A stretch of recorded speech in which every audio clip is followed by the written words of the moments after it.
Assalamualaikum warahmatullahi wabarakatuh. Perkenalkan, nama saya Deska Sari Putri Amanda dengan NIM 0805 1182328040 dari kelas L2 atau kelas D. Nah, pada video kali ini saya akan membuat respon awal atau remedial respon awal dari praktikum ekologi laut dan estuari pada materi tumbuhan laut, lamun, dan rumput laut. Nah, jadi pada praktikum kemarin kami membahas mengenai lamun dan rumput laut.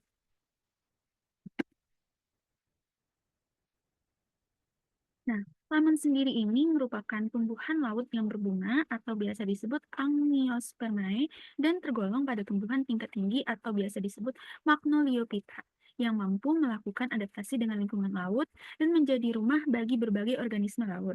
Tumbuhan lamun ini sendiri dikarenakan tumbuhan tingkat tinggi karena daun dan selundang serta batang yang menjalar atau biasa disebut rimpang atau rizoma dan akar yang tumbuh pada bagian rimpang.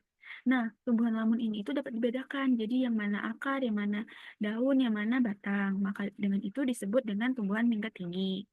Nah, tumbuhan lamun ini itu tersebar banyak di Indonesia. Terdapat 13 jenis yang tersebar luas di Indonesia. Namun pada umumnya yang sering ditemuin di perairan Indonesia itu yaitu jenis Cimodocea cerulata, Cimodocea rotundata, dan Enhalus achoroides. Nah, tumbuhan lamun ini itu satu jenis lamun atau beberapa jenis lamun yang umumnya membentuk hamparan luas itu biasa disebut dengan komunitas padang lamun. Nah, kemudian komunitas padang lamun yang berinteraksi dengan biota-biota yang hidup di dalamnya dan dengan lingkungan sekitarnya akan membentuk suatu ekosistem padang lamun. Beberapa jenis biota laut yang hidup di padang lamun itu seperti ikan, rajungan, dan berbagai jenis karang dan sebagainya. Peranan dari tumbuhan lamun ini itu pada padang lamun sendiri memiliki peran dan juga fungsi ekologi yang penting bagi ekosistem perairan. Ekosistem lamun ini memiliki fungsi yaitu sebagai produsen primer dan sebagai tempat hidup habitat biota laut seperti tempat pemijahan, daerah asuhan atau daerah anakan, dan daerah tempat mencari makan para biota laut. Selain itu, ekosistem padang lamun juga berfungsi sebagai penangkap sedimen dan juga menjadi pendaur zat hara di perairan. Nah, ekosistem lamun ini atau tumbuhan lamun ini itu juga sebagai produsen primer itu dikarenakan tumbuhan lamun ini itu sebagai sumber oksigen yang menghasilkan oksigen di perairan selain fitoplankton. Nah, ini merupakan contoh tumbuhan lamun. Nah, di sini itu ada morfologinya yaitu ini tuh sebagai daun dan ini tuh selundang daun dan ini tuh akar rimpang, batang dan ini juga akar yang menempel pada substrat. Nah, selanjutnya itu tumbuhan laut, rumput laut.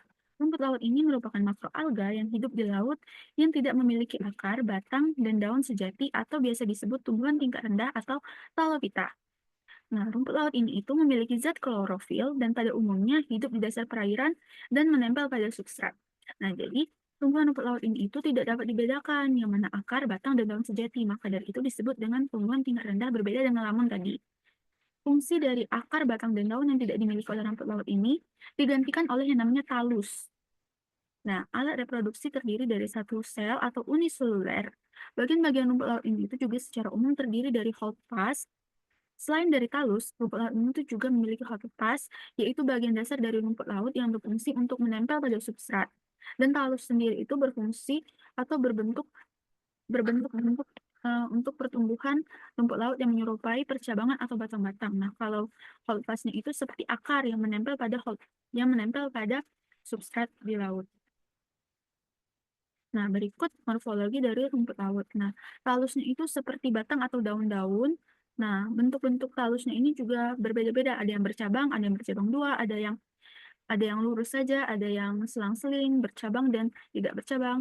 Nah, itu juga merupakan fungsi dari perbedaan percabangan talusnya itu berfungsi untuk membedakan jenis, membedakan spesies dan sebagainya. Nah, untuk holdfastnya ini itu yang bawah ini atau biasa kayak akar yang menempel pada substrat.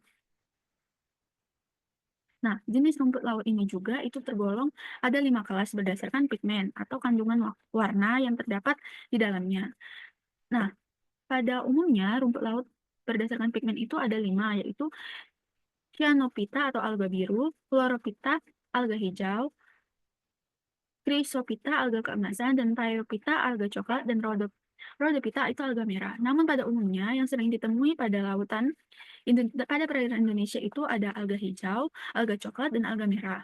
Dan adapun pada alga coklat itu biasanya pada saat kekeringan atau sudah dicabut, alga coklat ini itu akan berubah warna menjadi hijau. Itu dikarenakan proses bleaching, yang dikarenakan tidak adanya lagi sumber nutrisi yang masuk ke dalam rumput laut tersebut. Jadi dia berubah menjadi hijau pada alga coklat umumnya. Namun, semua rumput laut juga apabila terjadi kekeringan atau tidak ada sumber nutrisi lagi, itu akan berubah warna. Namun ada pada alga merah, itu biasanya lebih lama atau lebih lambat untuk perubahan warnanya. Nah, pada praktikum lapangan nanti, itu akan dilakukan pengambilan sampel dan data lamun itu digunakan dengan metode transek kuadran. Nah, metode ini itu menggunakan alat transek atau kayak roll meter itu dan kuadran yang dibuat dengan pipa dan tali. Nah, awalnya transek atau roll meter ini tuh ditarik dari awalnya terdapat padang lamun nih di pinggiran pantai itu udah terdapat padang lamun. Nah, di situ menjadi titik 0 meter dan ditarik hingga 50 sampai 100 meter tergantung kedalaman laut. Lalu terdapat kuadran yang berbentuk persegi yang dibuat dari kayak pipa dan dibagi lagi sebagai 4 ruang atau 4 kotak kecil lagi di dalamnya yang berukuran ada yang berukuran 50 kali 50 atau lainnya. Nah, ini contoh dari kuadran yang akan dibawa pada saat praktikum nanti. Nah, di dalam kotak-kotak kecilnya itu nanti bakal dilakukan perhitungan yang dimana kita dapat menggunakan, misal kita menggunakan 100 meter untuk per kotak kecil atau 25 meter per kotak kecil. Nah, apabila menggunakan 100 meter per kotak kecil, maka itu akan dihitung persenannya itu menjadi 100.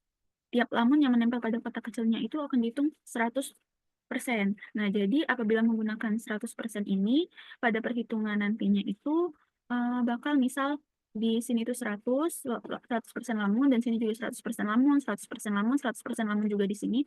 Jadi merupakan 400%. Jadi nanti perhitungannya 100 ditambah 100 ditambah 100 ditambah 100, lalu dibagi dengan 400. Nah, apabila menggunakan perhitungan 25% dalam setiap kotak kecil, sama saja nanti dijumlahkan 4 kotak ini menjadi 100%. Jadi dibagi dengan 100%. Nah, ini merupakan contoh gambar transek. Jadi transeknya itu ditarik sepanjang 100 meter atau 50 meter. Lalu diletakkan kuadrannya itu di setiap sisinya itu zigzag. Jadi pertama itu diletakkan di sebelah kiri, lalu dengan jarak diletakkan lagi di sebelah kanan, lalu diletakkan lagi di sebelah kiri, kanan, kiri, seterusnya. Nah, mengapa diletakkan secara zigzag? Itu agar dapat mewakili seluruh wilayah-wilayah di laut itu bakal terdapat semua gitu lamannya itu, dan lamannya itu bakal tertangkap dan masuk ke dalam kuadran mewakili dari daerah kanan, daerah kiri. Jadi lengkap dan detail mendapatkan sampel lamannya. Dan nanti juga saat kuadrannya diletakkan di dasar perairan itu bakal langsung didokumentasiin dan bakal dilihat di dalam padang lamannya itu terdapat berapa persen dalam kuadran, dan dapat dilihat terdapat biota laut atau bentos apa saja yang akan di padang lamun tersebut. Nah, sekian penjelasan dan pemaparan materi pada saat praktikum materi tumbuhan laut, rumput laut, dan lamun yang dapat saya sampaikan. Apabila ada salah kata dan salah informasi, saya ucapkan mohon maaf. Saya ucapkan terima kasih. Wassalamualaikum warahmatullahi wabarakatuh.